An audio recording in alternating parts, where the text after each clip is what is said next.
Ya, selamat pagi, siang, sore, dan malam.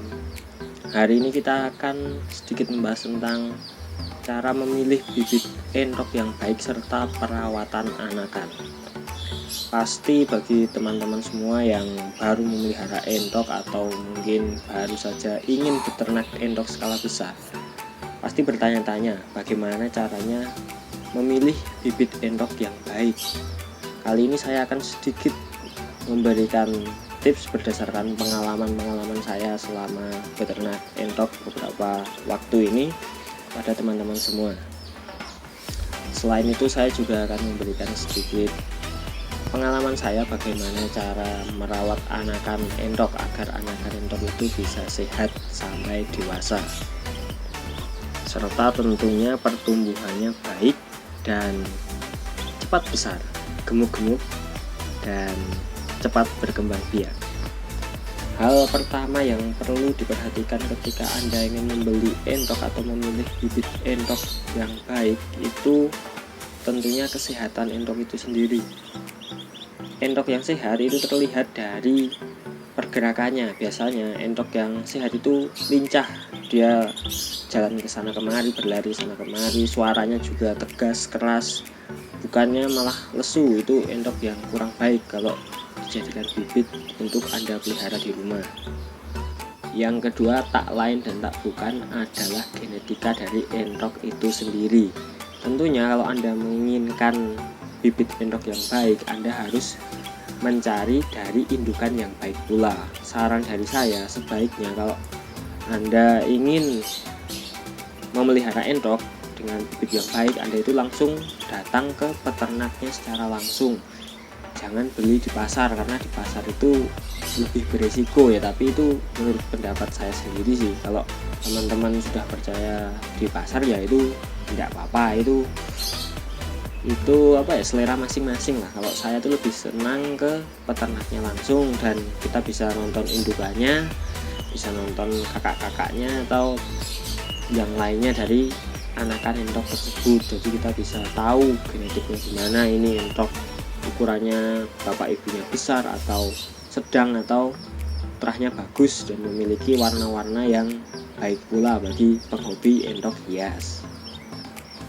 Yang ketiga yaitu penempatan entok itu sendiri. Sebenarnya ini masuk ke dalam pemeliharaan, tapi tidak apa-apa lah saya masukkan ke sini, yaitu kandangnya. Entok yang memiliki kualitas bagus, kalau kandangnya jelek dan biasa tidak standar lah istilahnya, itu juga sama saja, nanti bakal mudah terserang penyakit dan akhirnya bisa mati.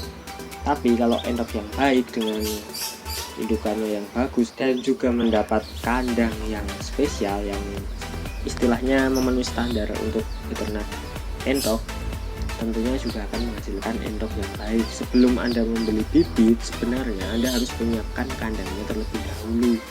Kandangnya seperti apa itu bisa teman-teman tanyakan lah itu di grup-grup entok ataupun searching di Google ya.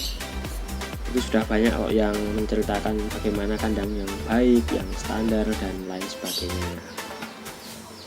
Yang keempat adalah pemberian pakan dan minum yang berkualitas.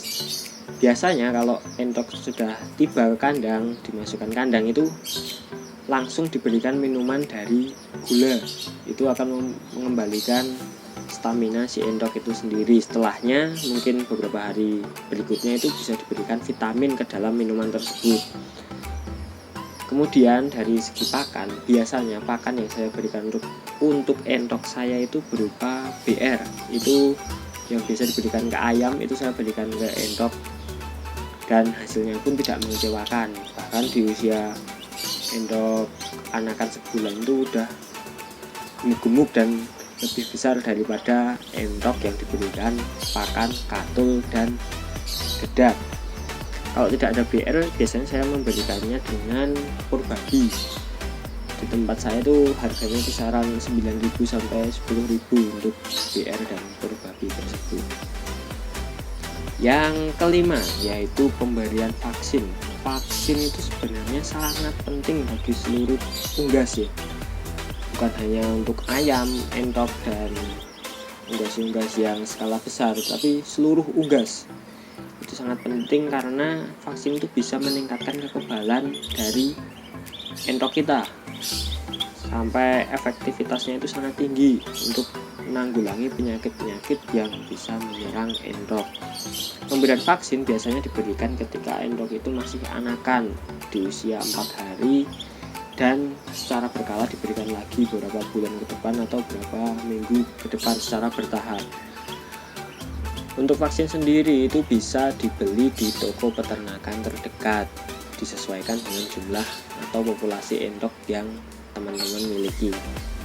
Yang keenam itu adalah pemberian lampu saat entok itu masih berusia di bawah 1 bulan.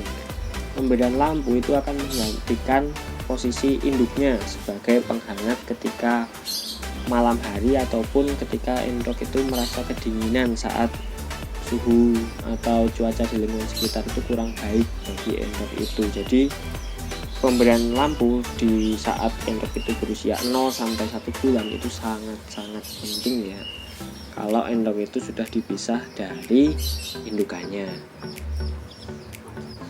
Ya sepertinya itu tadi sedikit tips dari saya tentang cara memilih anakan entok yang baik dan bibit entok yang baik lah untuk indukan dan juga cara perawatannya. Kalau saya sendiri kali ini sudah mulai berfokus di entok Rambon ya, dengan warna yang silver dan kelawu. Ini calon kelawu dan silver buat calon indukan dengan yang saya. Dulunya saya itu juga mulainya dari entok-entok lokal yang saya coba-coba lah istilahnya, memelihara. Bisa enggak sih memelihara entok itu sulit atau enggak, dan ternyata alhamdulillah bisa. Dan baru selang beberapa waktu setelah entok-entok lokal itu tumbuh besar dan mulai menguntungkan bagi saya beralih ke entok Rambon yang harganya agak lebih tinggi tapi keuntungannya sudah lebih menjanjikan saat ini. Jadi sedikit tips ya dari saya, kalau ingin memulai beternak entok itu mending nyoba dulu yang lokal dengan jumlah yang jangan terlalu banyak dulu. Coba 10 atau 20 ekor aja sudah cukup. Coba teman-teman pelihara, dan kalau udah menghasilkan barulah beralih ke yang nilainya lebih tinggi lah harganya, seperti halnya entok Rambon dan Dragon. Itu memiliki harga yang lumayan ya, apalagi kalau warna-warna tertentu seperti kelawu dan silver tadi. Ya saya rasa untuk kesempatan kali ini cukup sekian ya. Bye.